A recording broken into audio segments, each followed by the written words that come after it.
Hello and welcome to Eye on Africa, our daily news show from the continent. I'm Jean-Emile Jamin, and coming up on the show, commemorations are underway 29 years on from the start of the Rwandan genocide. 800,000 Tutsis were killed in the 1994 massacre, leaving widespread trauma which still lingers to this day. Then we're joined live by Rinu Oduala, one of Nigeria's most prominent young activists on state violence and police brutality, as we get a youth perspective on the future of Africa's largest economy. And in Kenya, it's a chance at a new life for a community that's been stateless for 90 years. The Pemba are set to be officially recognized for the first time since arriving to the coast in the 1930s. Thanks for joining us. 29 years ago, Rwanda experienced the darkest period in its history. For 100 days in 1994, between 800,000 and 1 million people were killed during the genocide against the Tsutsis perpetrated by Hutu extremists.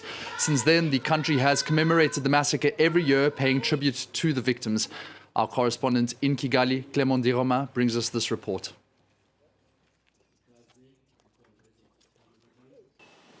The ceremony started with testimonies of survivors this Friday morning at the Gisozi Genocide Memorial in Kigali, just after the traditional lighting of the flame of remembrance by the president, followed by his speech.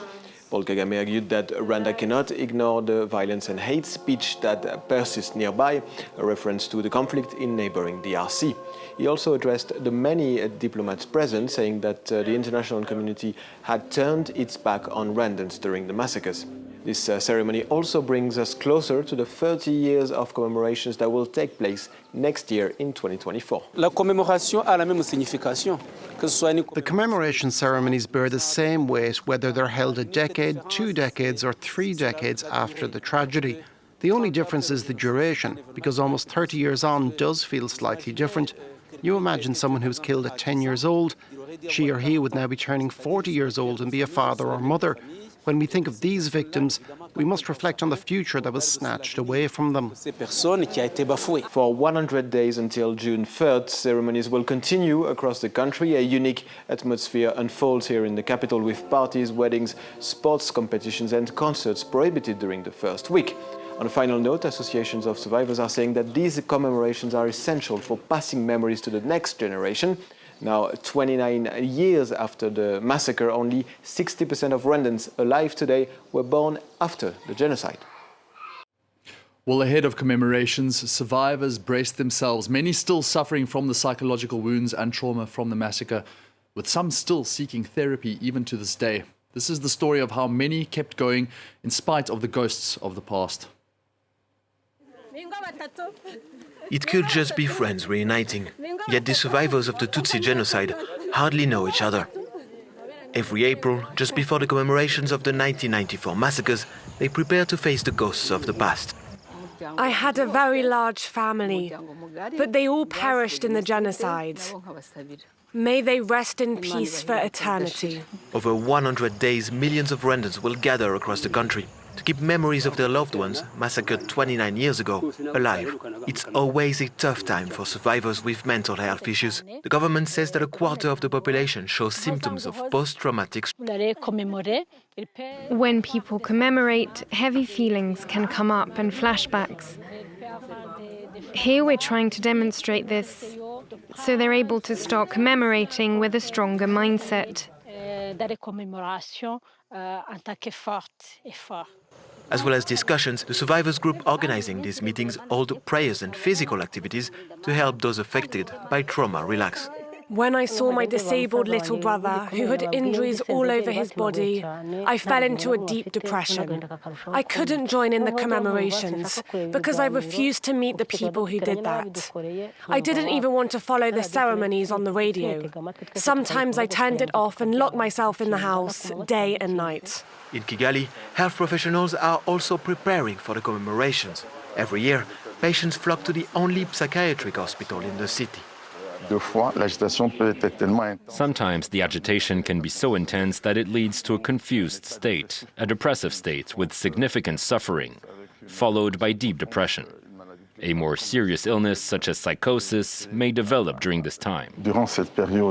Despite significant demand for treatment, Rwanda currently has only about 15 psychiatrists across the country.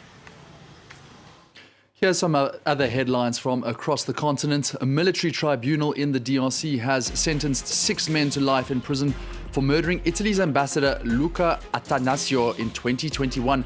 The defendants, who were arrested in January 2022, have denied any wrongdoing, saying their initial confessions were extracted through torture. Damages of $2 million have meanwhile been awarded to Italy. Then South Africa's government says it's shocked to learn that the United Arab Emirates rejected a request to extradite Atul and Rajesh Gupta, 2 brothers accused of orchestrating industrial-scale corruption under President Jacob Zuma's rule. The extradition was reportedly denied on a technicality, while charges of fraud and corruption were dropped because the arrest warrant was simply cancelled. And at least 46 people have been killed in north-central Nigeria after gunmen attacked the rural village of Umogidi in Benue State. While the motive is still unclear, the region has been one of the hardest hit by intercommunal clashes between farmers and ethnic Fulani herders accused of destroying farmland with their cattle grazing. Well, staying with Nigeria now. She's one of the most outspoken youth voices in the country, a human rights activist against state violence and police brutality. She's also been nominated for the Future Awards Africa Prize for advocacy and activism. And now she's been picked up by the Hereford Youth Fellowship in Washington, D.C. To discuss all things Nigeria, I have the pleasure of being joined by Rinu Oduala. Rinu, thanks so much for joining us. I want to just get the ball rolling by asking, what is your immediate response to the election results as a young person from Nigeria? Thank you very much, John, for having me. I think that the immediate response is shock and outrage at the blatant rigging that happened, at the blatant fraudulent actions that happened during the elections. It is important for the international community to understand that young people in Nigeria look forward to this election as a time to change the things that are happening in the country. I can't begin to, elucidate enough about, everything that is going wrong with Nigeria at the moment. But then young people look forward to the elections as a moment of change, as a moment of trying to set Nigeria back on the path of progression rather than retrogression. Young people went out on elections day with hope in their hearts, in order to be able to change the systems and the corrupt systems that have held the country back for a very long time.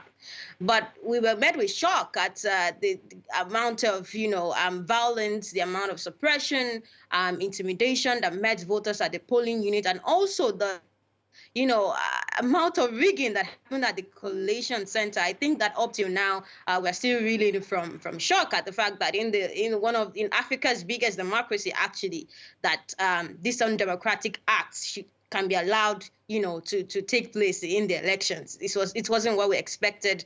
And if you have followed the election properly up till now, you'll see that there have been sporadic protests on the streets, not just even in the southern Nigeria, but then in the northern Nigeria, calling for an overhaul of the election and for the courts, to look into what happened during the elections, both in the presidential elections and the gubernatorial elections. Thank you. Well, we've heard from the Electoral Commission itself saying there were some irregularities spotted, but not quite enough to overturn the election. What do you see resulting from that? Well, the opposition parties have contested the elections. They are documented evidence that the Electoral Commission itself failed to follow its own guidelines that it laid down before the elections by uploading the results in real time, by ensuring that there is no space or chance for political criminals to come in and change the results. But then they refused to stick to that. And in fact, at 4 a.m. in the morning, before Nigerians woke up, the Electoral Commission had gone ahead to announce the results that many collation officers, many political party members have called out to be, fraudulent in action. So they've gone to court. The Electoral Commission has also come out to put out lawyers in order to be able to defend the result, which is amazing. The Electoral Commission is supposed to be sort of impartial in this case and allow the opposition parties to argue their cases in court.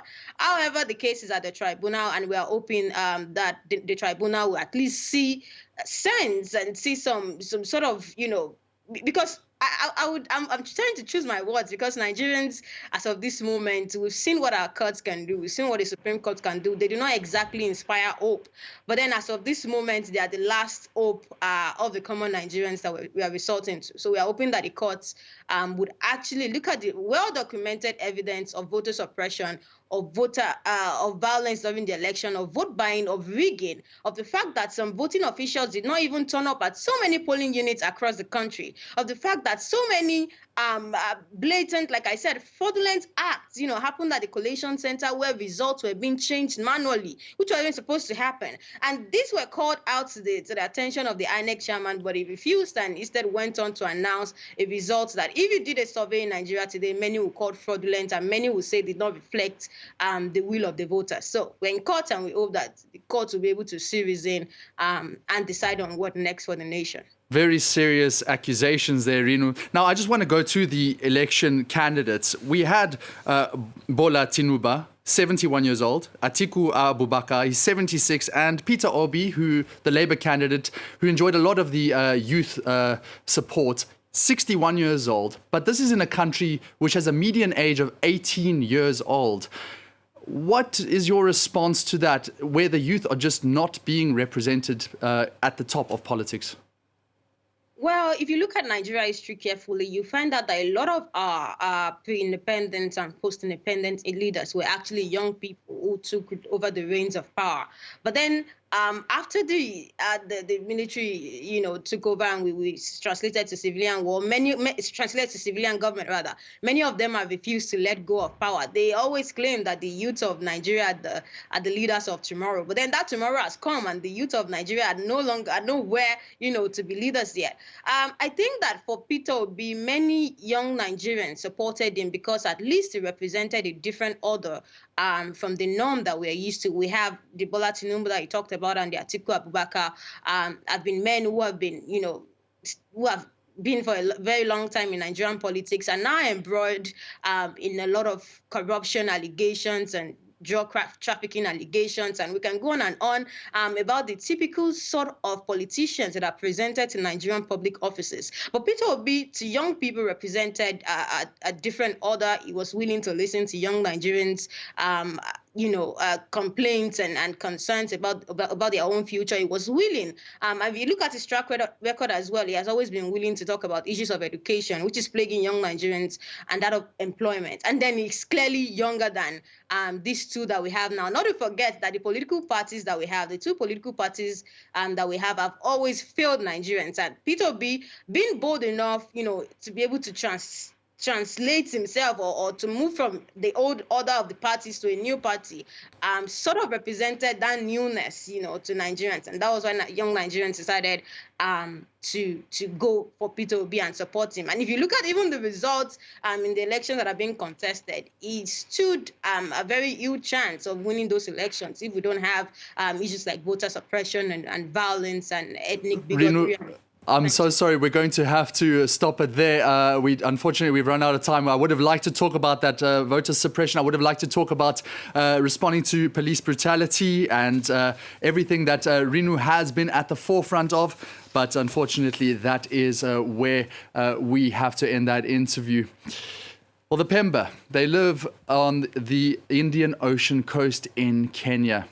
They arrived in the 1930s. They've been since stateless, though, living without title deeds, social security, even access to studies or fishing permits. But change is on the horizon. The Kenyan government has now officially recognized the community of several thousand people, and now steps to integrate them into society has begun, with their identity cards being recognized in just a few months' time. Well, our correspondents report on this chance for a new life for the Pemba people.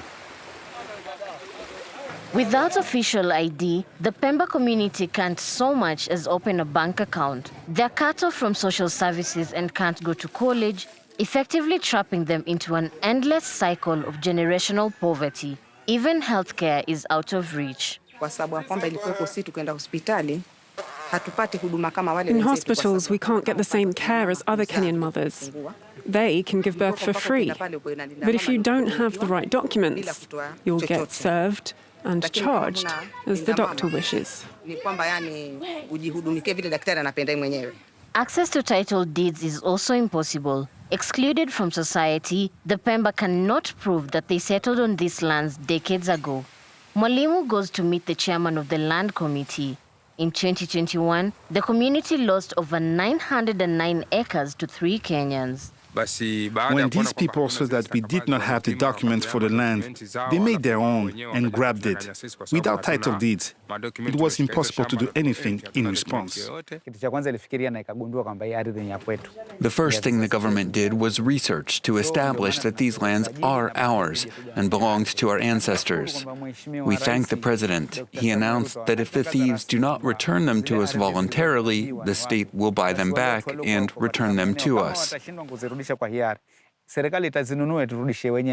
The community has been fighting for years to acquire Kenyan nationality.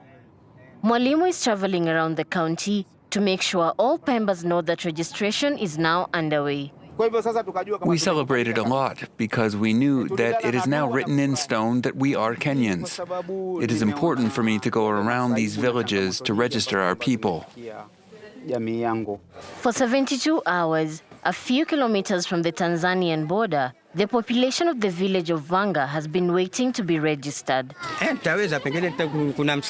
to this, I'll now have access to social support, which will fundamentally improve my life. It is impossible to know how many stateless people live in Kenya, where 5 other communities still have limited rights. But Kenya's promising commitment raises hopes for ending statelessness in the country. Worldwide, the UN estimates that millions of people live without a nationality. Oh, it's great to see them integrated into society after 90 years. That's all the time we have for Eye on Africa this evening, but there is more news coming up on France 24. We'll see you soon.